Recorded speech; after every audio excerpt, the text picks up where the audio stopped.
Olá, querida igreja. Nós estamos nos encontrando assim, mais uma vez, de forma remota. Nosso desejo é que, em breve, a gente possa se encontrar pessoalmente. Mas, enquanto isso, a gente dá graças a Deus por todos esses recursos tecnológicos que nos permitem manter aí essa conexão e continuar nos encontrando como igreja das mais diversas formas. Agradecemos também a nossa equipe aí de áudio, de som, de edição, que tem se empenhado para que tudo isso seja possível.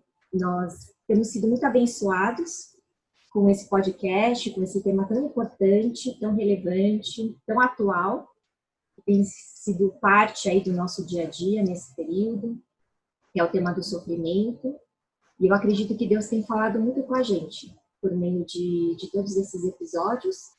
E hoje a gente tem mais um episódio especial, porque nós vamos receber duas convidadas, duas profissionais. A gente trouxe aí uma psicóloga e uma psiquiatra para nos ajudar aí a entender essa parte mais técnica de toda essa dificuldade que a gente está vivendo, como a ansiedade, o medo e até o pânico, e para nos ajudarem a identificarmos também possíveis sinais que apontem para a necessidade de buscar uma ajuda. A gente vai falar aqui sobre nós mesmos, adultos, e vamos falar um pouco também a respeito de nossos filhos, de nossas crianças e adolescentes.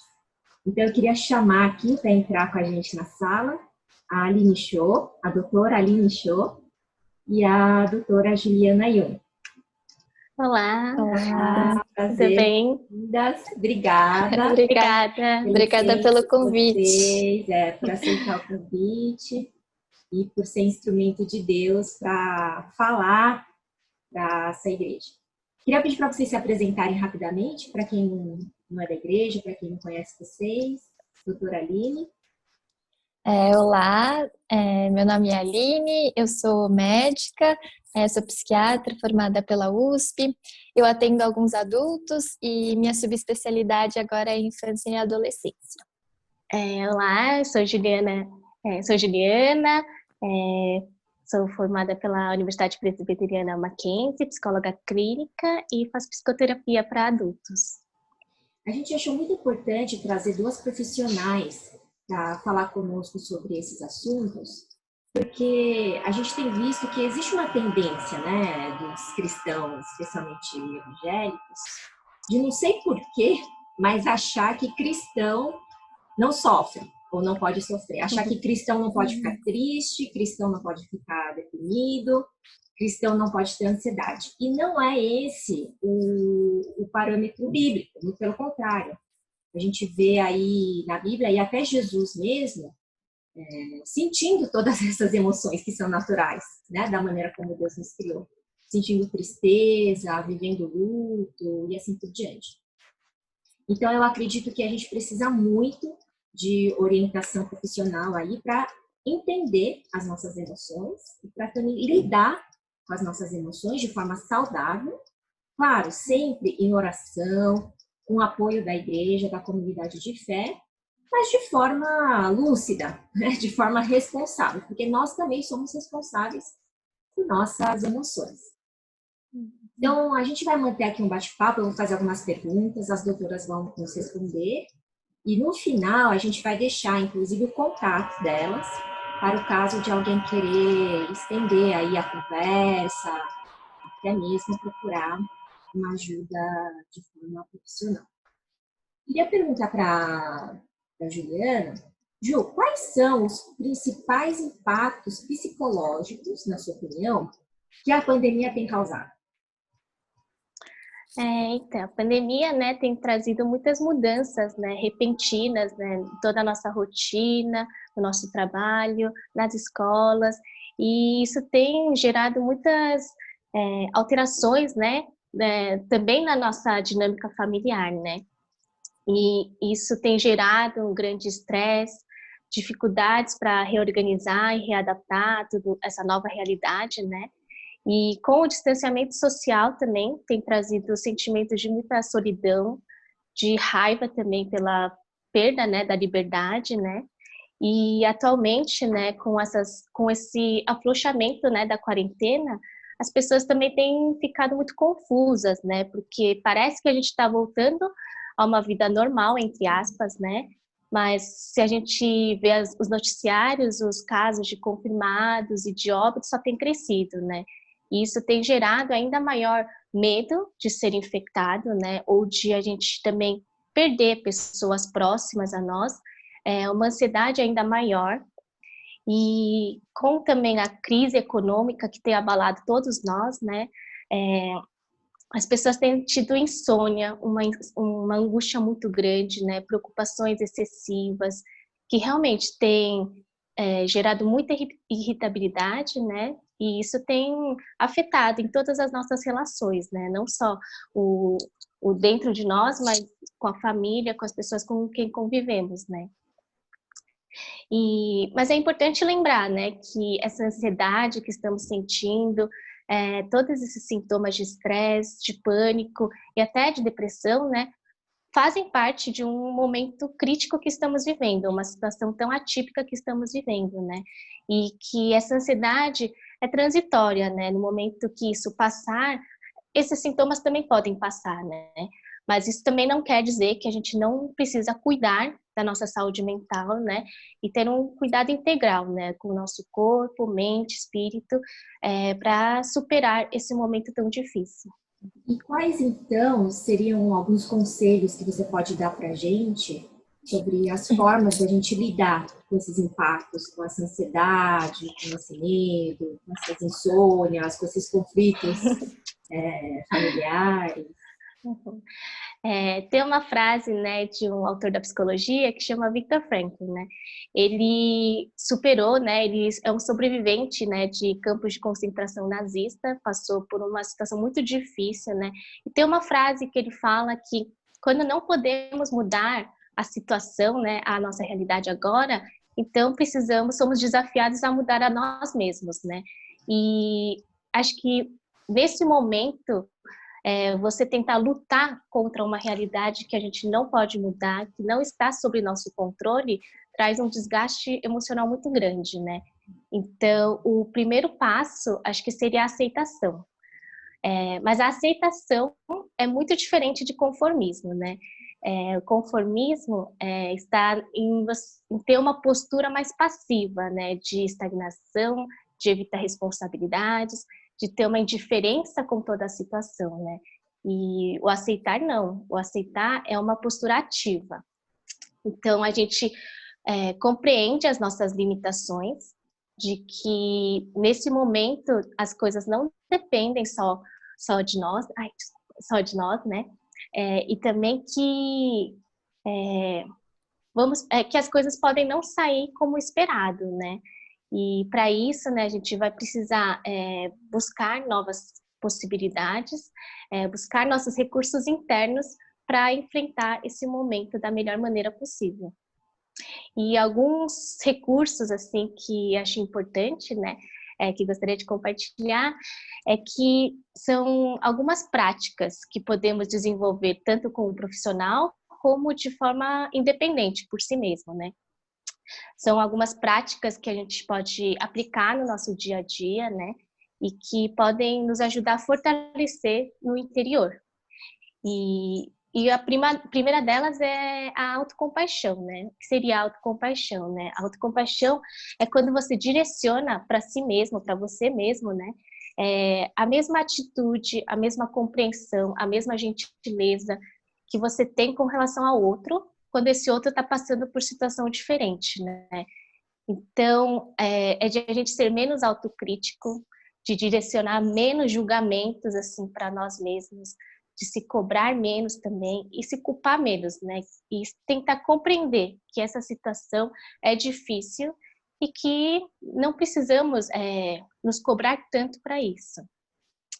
Uma outra forma também que ajuda, né, nesse momento é enfrentar a situação com otimismo e criatividade. nessa crise econômica, né, muitos perderam o emprego, muitos tiveram negócios fechados, ou simplesmente vão ter que procurar novas fontes de renda, né? Então, nesse momento, a gente vai precisar realmente ser criativos para encontrar essas novas fontes de renda, de buscar novas oportunidades e experiências, né? E, normalmente, essa crise financeira realmente traz um pessimismo muito grande, um desânimo muito grande para todos nós, né? Mas continuar com esse pessimismo, pensamentos negativos, só trazem consequências negativas, né? E não nos leva a uma ação, né? E isso também acaba influenciando aqueles que estão à nossa volta. Então, é muito importante tentar manter o otimismo para entender e compreender essa situação como um grande aprendizado, né? De quando a gente sair daqui, vamos levar com a gente um aprendizado, um novo desafio. Além disso, né, é importante também a prática da meditação, né, que é um momento que você tem sozinho, de você acalmar, de você realmente ter uma reflexão mais profunda, de você regular as suas emoções, né, e tentar equilibrar o nosso interior com as coisas que têm acontecido no exterior também. E tudo isso é importante porque vai nos fortalecer dentro de nós, né, o nosso interior, e fazer com que a gente possa desenvolver a resiliência, né. A resiliência nada mais é do que a nossa capacidade, a habilidade, né, de poder superar situações difíceis, de crise que a gente está vivendo, né. E para essa resiliência, né, a gente não é que a gente vai sair ilesos da crise, mas de encarar de uma forma positiva, de você avaliar as prioridades nesse momento, fazer ajustes necessários que vamos precisar mesmo saindo dessa pandemia, né? E realmente vai ser muito importante claro, para essa adaptação da pandemia, durante a pandemia, mas principalmente quando a gente estiver saindo dela, né? Porque tanto para nossas vidas que vão ser totalmente transformadas, como a retomada da nossa rotina anterior, né? Vai ser um grande desafio para todos nós, né? E uma coisa muito importante também é a conexão social, né? Todos nós somos seres sociáveis, né? Sociais, né? Então, realmente precisamos do outro para crescer juntos e desenvolver também essa resiliência, né? Compartilhando o sofrimento, as alegrias, as pequenas coisas do dia a dia, né? Que isso vão ajudar em todos esses fatores e perceber que estamos todos juntos no mesmo barco. Essas são algumas formas que a gente pode fortalecer dentro de nós, né? Essas virtudes, essas forças que todo ser humano tem capacidade. Obrigada. É muito importante essa coisa da gente não se alienar da realidade, né? Não negar, não fingir que não. É verdade. Não deixar também ser dominado pela crise, pela situação, mas buscar aí esse equilíbrio, né, emocional, pedir a ajuda de Deus, conversar com pessoas, ler a respeito, assistir o nosso podcast e encarar de forma, assim, realista e lidar com aquilo de forma positiva, né, como você está falando. De dizer, o que eu faço, então, diante de tudo isso? Não só ficar sentado, lamuriando, lamentando, xingando o governo, quem quer que seja, né? Mas dizer, bom, a situação é essa, eu não posso mudar, mas eu posso fazer algo a respeito. E isso, Ju, que você falou no fim sobre essa nossa característica de ser social, né? Isso realmente extremamente importante. Eu estava compartilhando outro dia com um grupo, porque nós, tendo sido criados à imagem e semelhança de Deus, nós somos seres sociais. E esse mandamento para o discípulo, que é amar a Deus e amar o próximo, é algo que não pode ser freado. Então, mesmo nesse momento de distanciamento físico, a gente precisa, como bons discípulos, encontrar formas criativas de continuar amando o próximo. Né? Então, eu acredito que todos esses recursos nos ajudam. Essa consciência de fazer algo também nos ajuda e é importante aí a gente buscar essa criatividade em Deus também, mas manter esses relacionamentos. Né? Você estava falando de encarar a realidade, de lidar com ela com criatividade. Eu estava pensando, lembrando aqui dos meus filhos, que em algum momento aí da quarentena, eles começaram a brincar de caçar um monstro, e o nome do monstro era coronavírus. Que bonitinho. E aí, então eles brincavam de que arma que vai ter para poder matar esse monstro. Então, eu achei muito interessante, né, esse processo de encarar a realidade com criatividade. E aí eu queria fazer o gancho, aproveitar e pedir para a Aline falar um pouco sobre as crianças, né? Porque elas também estão vivendo isso, elas também têm estresse, elas também Com respondem certeza. com estresse. O que você pode falar para a gente sobre isso, Aline? Eu acho que é um pouco o que a Chandosanim já comentou nos seus filhos, né? As crianças, elas estão estressadas, porque elas estão embebidas nesse ambiente, né? E assim como nós estamos estressados, né, como adultos, e quanto mais os adultos ficam estressados, mais a gente vê as crianças estressadas, a gente vê que isso é uma relação direta, né? Então, tanto o estresse do adulto influencia no estresse da criança, mas isso não é unidirecional, é bidirecional também, né? Então, o estresse da criança faz aumentar o estresse dos adultos, como a gente vai poder entender um pouco adiante. As crianças muitas vezes vão expressar, como a Chandô mesmo trouxe, né? O estresse por meio de uma brincadeira. Então fala, nossa, olha aqui o coronavírus, né? Dificilmente as crianças elas vão verbalizar da maneira como nós adultos geralmente fazemos, né? Então, eu tô preocupado, tô estressado porque não tenho meus amiguinhos. Isso até pode acontecer, mas frequente, porque isso é uma habilidade que vem com o tempo, né? E que elas aprendem. Então, existem 3 sinais que a gente pode pensar um pouquinho, que são sinais para se atentar que talvez a criança esteja estressada, né? Um é uma alteração emocional mesmo. Então, a criança passa a chorar mais, né, por qualquer motivo, ou ela fica falando toda hora que está com medo de coisas que ela não costumava ter, né? Uma segunda alteração é a alteração comportamental. Então, a criança passa a ficar muito mais retraída, até pode confundir às vezes com tédio, assim, sabe? Não quer interagir com as pessoas. Ou um outro extremo, né? De ficar muito irritada, qualquer coisa xinga, qualquer coisa bate, joga as coisas no chão, né? Então, são sinais indiretos. E uma terceira mudança são alterações físicas. Então, o que eu quero dizer com isso? A criança estava de boa e, de repente, começa a falar, nossa, me deu uma dor de barriga. E essa dor de barriga vem dia sim, outro dia sim também, ou vem como uma queixa de dor de cabeça. Essas são expressões sutis que talvez a criança esteja estressada, que é um pouquinho diferente dos adultos, né? E a gente, pensando que talvez a gente esteja lidando com uma criança estressada, eu acho que valeria a pena a gente pensar aqui junto. Existem várias coisas, mas em talvez 3 habilidades, né, que os adultos, pais, né, e nós como cuidadores, a gente pode ter em relação ao cuidado delas.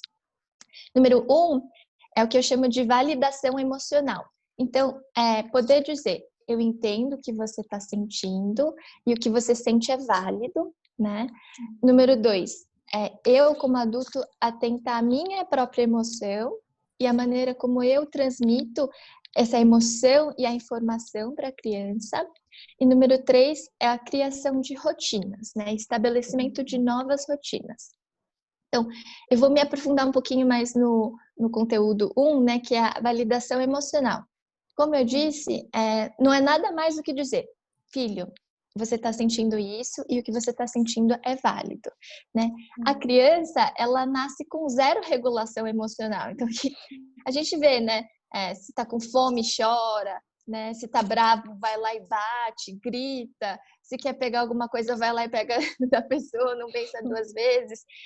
E eu acho que como pais, a gente olha isso e fala assim, meu Deus do céu, será que essa criança um dia vai aprender a lidar com isso? Mas isso já não é fase para isso. Será que meu filho vai dar alguma coisa na vida ou vai dar ruim, né? Não devia estar mais agindo desse jeito. E é importante os pais entenderem que é natural que isso aconteça, né? Porque é uma coisa que vem com o desenvolvimento, né? E elas têm emoções, né? Às vezes a gente até pode pensar, né? Nossa, Aline, mas não é normal, né? O meu filho, eu não faço isso, eu reconheço a emoção, eu valido o que ela tem. Só que na prática a gente vê que muitas vezes isso não acontece. Então, por que você tá bravo? Você não tem motivo para estar bravo. Você que bateu no teu irmão, né? Ou, isso não é motivo para você estar triste, é uma coisa boba, deixa passar quieto. E quando a gente faz isso, a gente deixa de reconhecer a emoção da criança, né? Muitos pais falam para mim também o contrário, assim, nossa, mas se eu disser para o meu filho, eu entendo que você está triste, você tem razões para estar triste, será que ele não vai começar a ficar mais triste? Chorar mais, né? Então, qualquer coisa vai virar motivo para chorar, vai virar uma criança manhosa, carente, né? Esse é um medo grande, né, que os pais têm. E eu queria dar um exemplo para a gente poder entender isso um pouquinho melhor. Então, imaginem que eu sou uma mãe, né? E eu tô criando os meus filhos, a gente tá em quarentena, tem várias noites que eu não tenho dormido bem, tô estressada com várias coisas, tenho me dado super mal com os meus sogros, faz tempo, né? Tudo que eu faço, nada que eu faço tá bom para os meus sogros, eu também não entendo muito bem como eles pensam, isso acaba virando uma discussão com meu marido. E aí um dia eu puxo meu marido e falo assim: ai, amor, eu tô muito estressada, tô muito cansada, não sei mais como que eu vou lidar com essa situação, né? E eu faço esse desabafo pro meu marido. E aí ele vira aí para mim e fala assim: quê? Por que você tá estressada? Você não tem motivo nenhum para estar estressada. Todo mundo passa por isso. Só você cria filhos, né? Só você tem problema com o sogro, né? Como que eu vou me sentir, né, nesse momento? Será que eu vou dizer, nossa, é verdade, obrigada por ter me avisado, nem tinha pensado nisso, né? Agora eu tô muito mais calma, né? Acho que, em geral, na verdade, a nossa reação é contrária, né?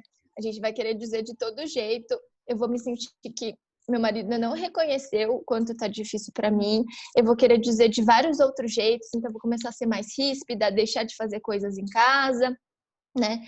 Eventualmente eu posso até explodir, isso gerar uma discussão e tchau, tchau, regulação emocional, né? E é mais ou menos isso, né? As crianças funcionam do mesmo jeito. Então, quando a gente diz para a criança, né? Eu entendo o que você está sentindo. Se meu marido me dissesse, por outro lado, poxa, amor, você está realmente se esforçando bastante, é muita coisa para lidar, eu vejo que você está estressada, você tem razões, né? Cozinha é só, né? Isso, o que vai gerar em mim? Eu vou me sentir reconhecida, estava muito estressada, eu vou me sentir reconhecida, e isso aos poucos vai fazendo minha emoção encontrar um lugar, e a partir daí vem a minha regulação emocional.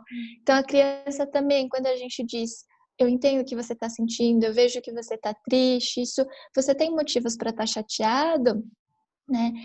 Isso ajuda a criança aos poucos a aprender a regulação emocional.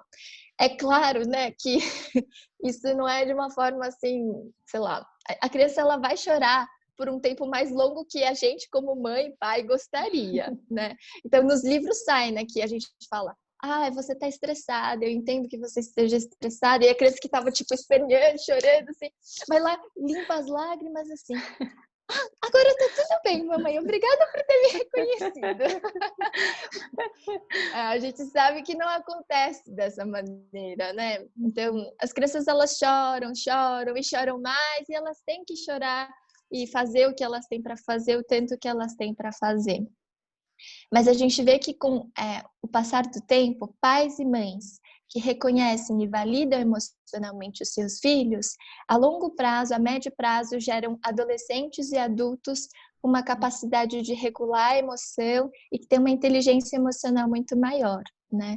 Então, eu acho que é uma coisa que realmente vale o esforço, né? Tem situações também que nós, como pais, a gente não quer reconhecer a emoção e a gente não quer validar, né? Então, como eu falei, né? É ele que bate no irmão e ele que chora mais, né? Ou ele deixa de fazer a lição e ele que fica bravo, né? E aí, não sei, né? Minha opinião é que pais que conseguem validar essa emoção são pais, assim, extraordinários, né? Que merecem prêmio Nobel.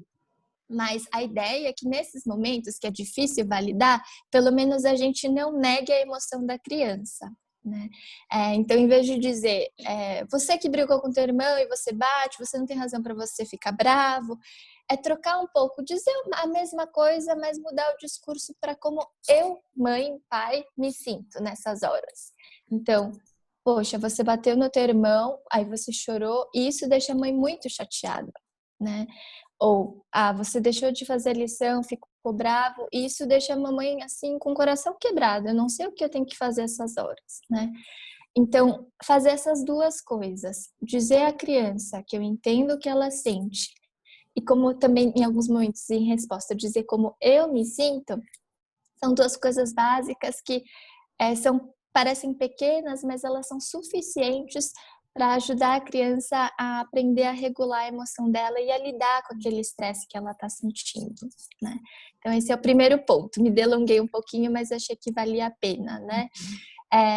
O segundo ponto é o que eu falei, né? Da gente, como adulto, nós nos atentarmos à nossa emoção, né? E ver como que a gente transmite a nossa emoção e as informações para a criança. No consultório, frequentemente, os pais perguntam, né? Como que eu faço para o meu filho crescer, né? E aí a resposta de praxe, olha, existe uma influência genética, né? Que ela é inegável, mas existem 4 fatores que podem ajudar. Então, tomar sol, né? Praticar exercício de uma maneira adequada, alimentação balanceada e sonos reparadores com quantidade suficiente. Então, essas 4 coisas podem ajudar seu filho a crescer. Mas tem uma coisa que, se acontece, né, se ela está presente, ela derruba todas as 4. Ela consegue anular todas essas 4 e a tua criança, ela deixa de crescer. E o que é isso? É o estresse na criança por conta de brigas dos pais, né? E muito frequentemente, nós, como pais, assim, tá todo mundo estressado, né? Tem dívidas a pagar, aí tem discussão com o sogro e a sogra, não se entende com o marido e a mulher, e a gente acha, ele não deve estar ouvindo, e a gente bate boca, né? Na frente da criança, discute as coisas que estão dando errado. E às vezes a criança está brincando, liga o noticiário, né? E passa um monte de morte, um monte de tragédia. A criança ainda não tem ela não tem imaturidade suficiente para entender, mas ela sabe que existe uma tensão no ar. E esse tipo de situação, brigas familiares, né, exposição a situações inadequadas, esse é o maior estresse que uma criança pode sofrer. Então, é uma coisa que vale muito a pena a gente se atentar, né? Lógico que não dá para ser pais perfeitos, né? Como a Ju falou, não é para ser uma autocobrança e uma autocomiseração, não consigo. Mas a partir do momento que a gente entende que isso acontece, a gente começa a prestar mais atenção. O que meu filho está vendo, né? O que meu filho está ouvindo, né? E poder filtrar isso, minha linguagem corporal, o que eu falo na frente dela, apesar de não para ela está presente, né? E filtrar e poder passar a mensagem, né? A emoção e a informação de uma maneira que é adequada para a idade dela, para o mundo dela. Então, número 3, né, é o estabelecimento de rotinas. A gente tem ouvido isso bastante na mídia, mas eu acho que vale a pena ressaltar que rotinas para adultos também, mas ainda mais para criança, ela dá um senso de segurança e estabilidade em tempos de tantas incertezas, né?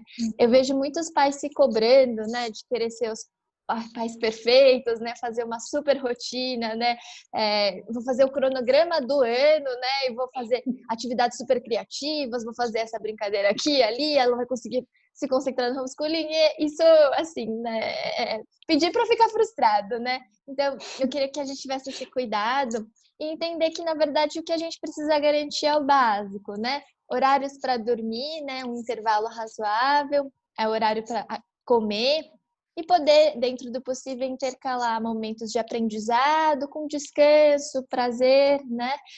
Momentos, às vezes, de conexão em família, que vocês podem brincar juntos, e é mais ou menos isso. Eu acho que, para isso, é muito importante ressaltar um último ponto que vale para as 3 habilidades, que é a importância dos pais estarem sensíveis à criança, né? A gente anda num momento de grande estresse, isso é inegável, né? E a gente fica tomado por preocupações e medos, e isso se torna uma lente a partir da qual a gente olha o mundo, como a Ju comentou, né? E eu lembro que eu vi uma vez um programa coreano muito engraçado que até um fone de ouvido, né? E aí tocava uma música heavy metal, super agitada, animada, e aí a pessoa dançava, né? Aquele ritmo. E aí o observador colocava um outro fone de ouvido e era uma música agitada, mas com uma pegada assim bem melancólica, triste, né? Quase de luto, assim, né? E aí a pessoa olhava para a pessoa dançando e fazia uma leitura completamente diferente, né, daquilo que ela estava vendo. E aí ia agir com aquela pessoa de uma maneira completamente incoerente com o contexto que a outra pessoa estava vivendo. E eu acho que isso é uma analogia à nossa vida, né? Então, muitas vezes a gente olha a partir de uma lente que não é coerente com o que aquela pessoa está vivendo, né? E quando a gente fala da criança, é impossível a gente tirar as nossas lentes, elas existem. Mas se a gente está ciente delas, a gente consegue se aproximar, procurar tentar entender qual que é a música que está tocando para aquela criança, né? E procurar se adaptar àquele contexto que ela está vivendo e sentindo, né? Se a gente ter esse olhar, né, cuidadoso, isso com certeza vai ajudar muito nas outras habilidades que a gente discutiu, né? É isso. Obrigada. Gente, eu esqueci de falar no início, mas você que está assistindo, pausa o vídeo, pega um caderno, uma caneta para anotar. E depois volta ao vídeo para anotar desde o início. Porque eu acho que o que elas estão falando é realmente muito importante. É não se cobrar aquilo que ninguém está cobrando de você, nem Deus, que você não pode ter emoções difíceis, que você não pode ter vontade de sentar e chorar, que você não pode ficar triste. Não se cobrar que você tem que ser uma mãe perfeita, um pai perfeito. Então, não é para você sair daqui falando, meu Deus, eu sou uma mãe péssima, olha o que eu fiz com meu filho. Não é essa a ideia. Mas, ao mesmo tempo, a gente não pode também idolatrar a nossa humanidade, que é corrompida. Então, não é também que esses sentimentos que são legítimos vão determinar aí o curso da nossa vida, a nossa rotina, o nosso dia a dia. Por isso que tanto a Ju quanto a Aline estão falando, dando essa ênfase que é tão importante, dessa coisa positiva, de encarar a situação, de reconhecer que faz parte, mas e aí, o que eu faço com isso? Né? E a Bíblia vai chamar isso de domínio próprio. Então, eu preciso também ter domínio sobre as minhas emoções. Para isso, o primeiro passo é isso que a gente está fazendo aqui. Reconhecer. Porque você não pode dominar o que você não conhece. Né? Mas aí, precisa pegar isso tudo e levar para Jesus. Né? E chorar sim, chorar no pé dele. E um recado para os pais. Se você tentou de um jeito e não deu certo, pede desculpa para os seus filhos. E começa de novo. Né? Então, Deus não está sentado ali no banco do espectador, no chicote, falando, faz direito. Né? Ele está junto com a gente. A Bíblia fala que o Espírito Santo habita em nós, ele nos consola e ele que nos guia.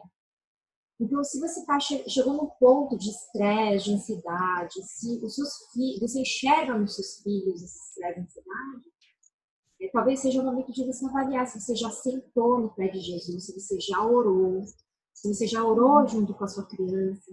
Né?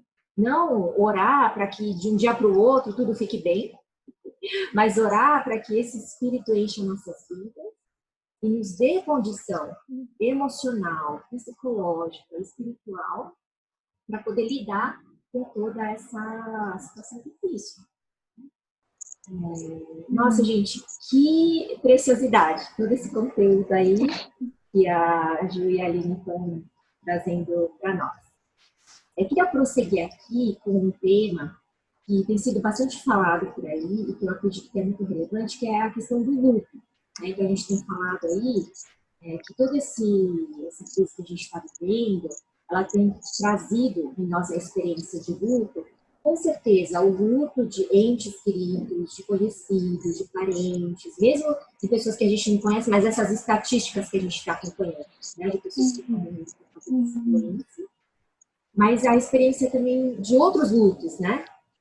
Da rotina, dos relacionamentos, do trabalho, enfim.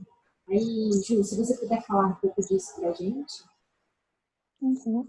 Sim, é como a Chandra falou mesmo, esse momento, né, que a gente está vivendo, a gente está tendo um luto não só das pessoas queridas, né, que partiram, né, por conta dessa doença, mas muitas vezes nessa situação da quarentena, né, que torna mais difícil, né, mas também temos as perdas, né, as perdas econômicas, perdas de materiais, né, perdas da nossa liberdade, e tudo isso realmente tem nos abalado muito, né? E como a Chandra falou, é importante realmente a gente lamentar também por essas perdas, né? De não realmente achar que, ai, tudo bem, ou ignorar o que a gente está sentindo e aquele otimismo irrealista, né? De, ai, vamos prosseguir, né? Não é isso, né? É importante a gente ter esse momento também para realmente sentir, lamentar e chorar também por isso, né? E com relação à perda de pessoas, né, queridas, né, nossas famílias, esse processo de luto num contexto normal, né, é muito importante, né, porque o luto é uma vivência, né, um processo que a gente tem as reações, as emoções, né, o apoio, o suporte das pessoas, né, da nossa rede socioafetiva, né, isso tudo ajuda a gente a organizar e aceitar a realidade dessa perda, né? E isso faz com que a gente ressignifique essa perda, isso faz com que a gente volte, retome as nossas vidas normalmente, dando continuidade à nossa vida, mesmo sem a pessoa. E nesse contexto, assim, da pandemia, né, tem muitas medidas, restrições, o distanciamento social, né, e com relação aos velórios que não estão podendo ser realizados, né? As pessoas que estão hospitalizadas, as famílias não podem visitar, não pode ter esse contato face a face, o toque físico, né? E isso tem gerado um grande sofrimento mesmo para as famílias, para todo mundo.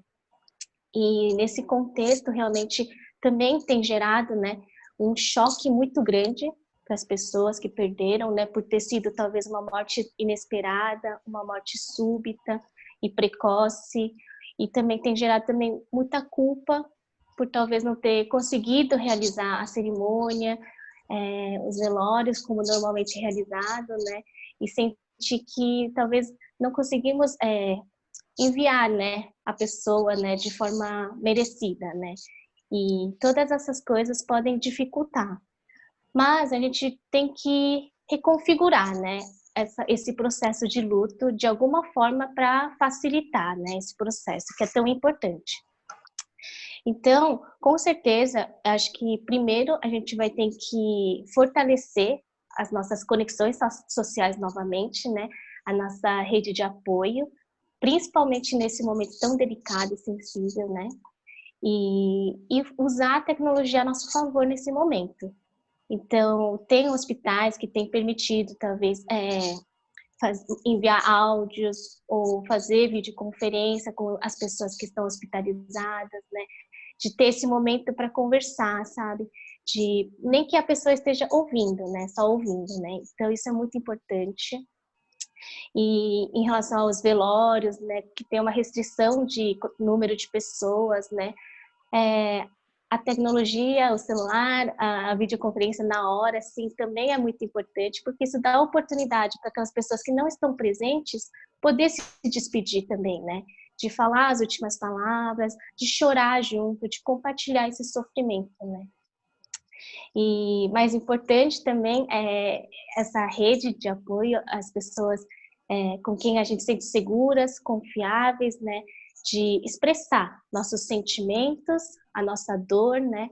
E ter um momento também para você compartilhar junto com as famílias, né? Principalmente, momentos que vivemos juntos com o falecido, memórias, trazer tudo isso que traz um novo significado para essa perda, né?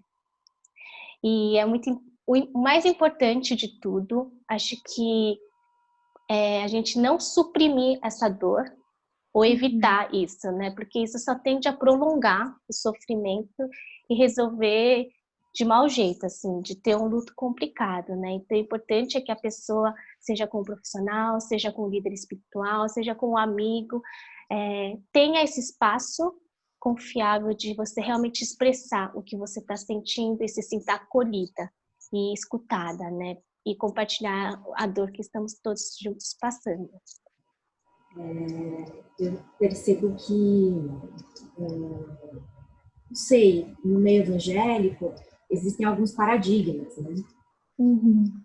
Tem um pouco dessa questão de que o crente não pode ficar triste, não pode ter depressão e tal, embora isso já tenha melhorado bastante, né? O entendimento a respeito disso, mas eu vejo também que um dos pontos que sofre bastante preconceito é essa questão da busca por uma ajuda profissional, né? Então, às vezes, a gente entra numa condição, porque Deus nos criou como seres complexos, então a gente é alma, espírito, mas a gente também é hormônio, neurônio, né? A gente tem todas essas reações químicas acontecendo dentro de nós. Então, em alguns momentos a gente precisa mesmo buscar essa ajuda, essa terapia para o nosso coração, para a nossa mente, e às vezes a gente precisa até de tomar um medicamento, né? Às vezes você vê uma pessoa que está ali sem dormir, sei lá, um mês, como assim, gente? Né? Essa pessoa precisa dormir, e ela precisa de um acompanhamento de um médico, de um profissional. Ah, mas o cristão não consegue dormir, então ora.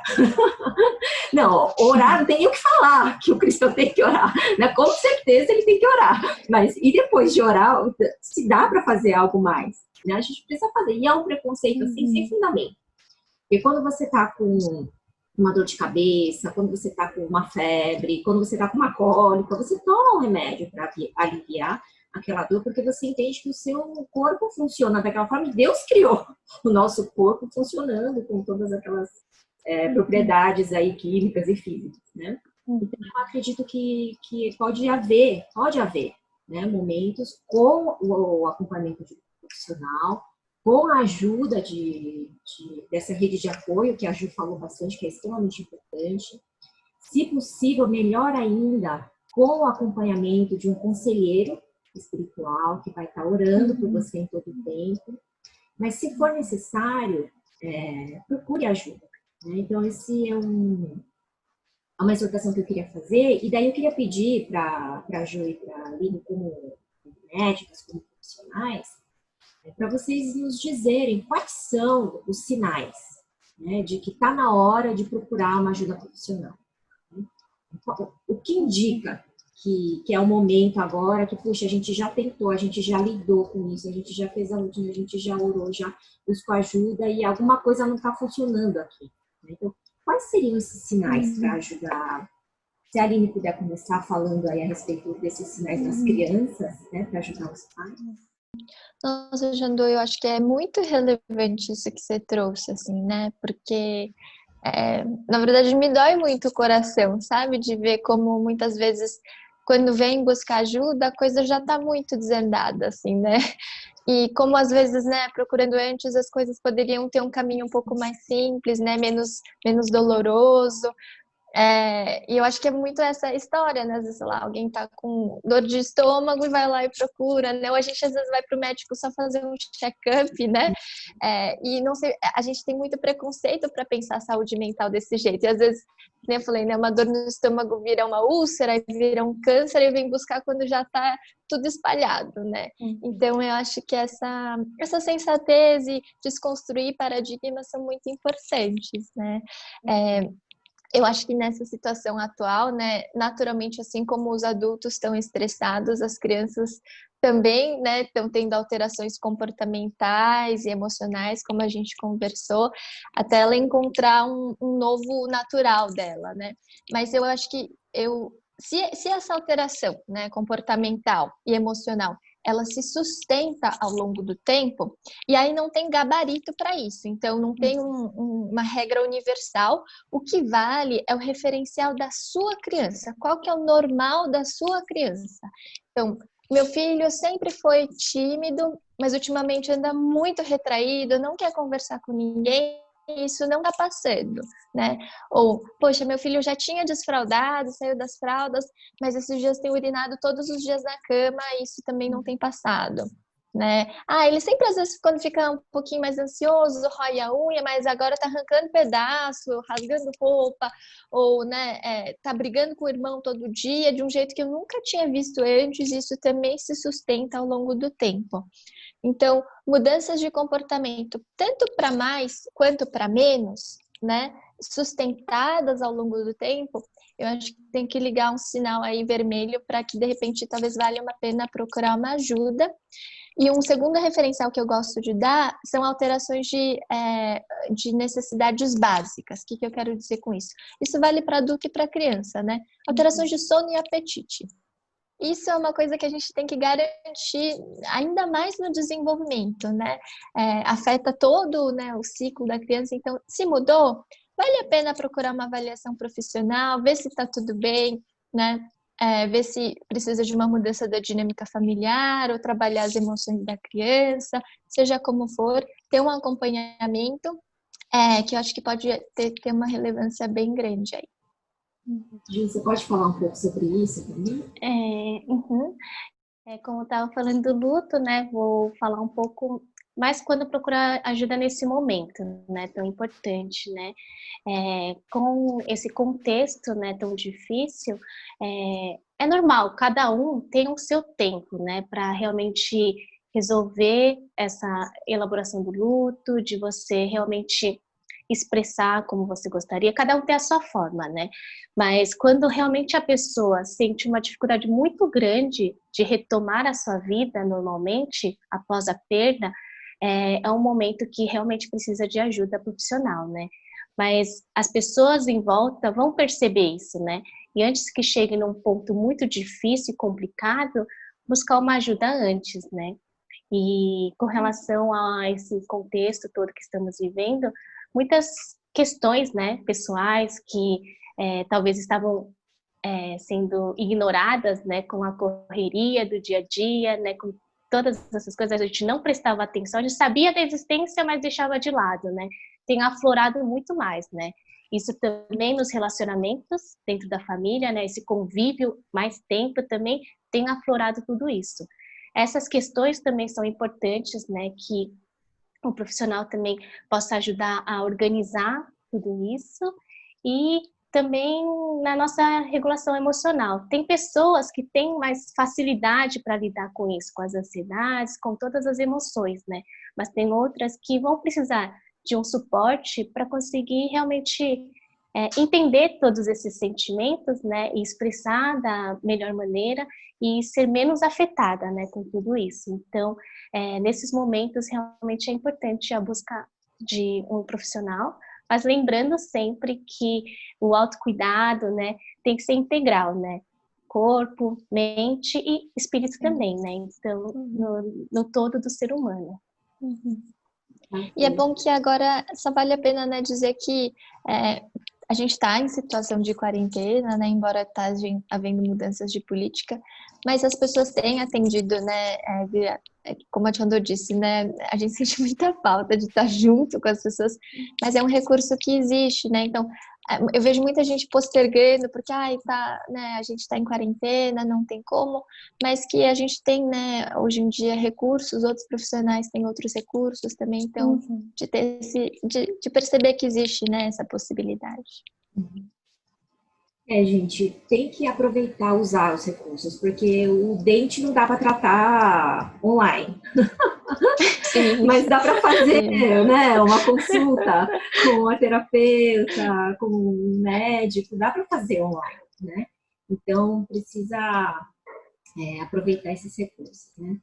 Gente, eu quero agradecer demais a Aline, a Ju, obrigada pelo tempo de vocês, por terem preparado, por compartilhar isso com a gente. Eu sei que se a gente fosse falar de tudo, para atender todas as necessidades, a gente ficaria aqui dias. Quem sabe a gente não grava um próximo podcast aí, né, para abordar outros temas. Eu queria agradecer, eu queria encerrar com 2 palavras, né? A primeira, é isso que a gente tem ouvido durante esses minutos, que você não está sozinho, né? Você não foi criado para estar sozinho e você não tem que enfrentar esse momento difícil que a gente está vivendo sozinho. Então, embora a gente não possa se encontrar, a gente não possa pegar na mão do outro, orar junto, graças a Deus por todos esses recursos que permitem a nossa conexão, conversas, esses encontros virtuais, mas procura ajuda. Pede oração para alguém, liga para alguém, manda uma mensagem, né? Mantenha-se conectado e principalmente lembra que Deus está com você, né? Ele não está assistindo de fora e cobrando algum tipo de performance, mas Ele mesmo é o seu direcionamento, o consolo, o seu sustento, a sua força e a sabedoria que você precisa também para lidar com toda essa situação. Então, lembre-se disso. E para finalizar, eu queria lembrar de João, do episódio que está narrado em João capítulo 11, que é quando Jesus vai ao encontro de Marta e Maria, que acabaram de perder o seu irmão, Lázaro. Então, a gente vê uma situação bastante interessante ali. Primeiro, que Jesus ele deixou Lázaro morrer, né? Apesar de ter sido avisado de que isso estava para acontecer, Jesus deixa Lázaro morrer. Depois de 3 dias, então, ele vai ao encontro das irmãs que estão em luto, que estão chorando. E é uma passagem assim muito especial, porque é um momento que a Bíblia diz que Jesus chora, né? Então, ele sente aquela tristeza, ele não reprime, ele vive aquela tristeza, ele compartilha aquela tristeza com Marta e Maria.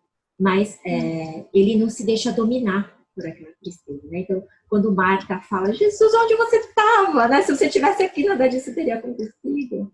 Aí Jesus vai nos lembrar da palavra de esperança, que é a esperança para todo cristão, de que aquele momento que a gente vive, aquela dificuldade, aquele luto, esse momento que a gente está vivendo de crise, não é o fim, né? Há algo depois, há algo além disso. Então, Jesus lembra Marta e Maria de que Ele é a ressurreição, né? E que a morte de Lázaro não é uma morte definitiva e eterna. Aquele sofrimento não é o final da história, né? Vai haver aí ressurreição para aqueles que creem nele.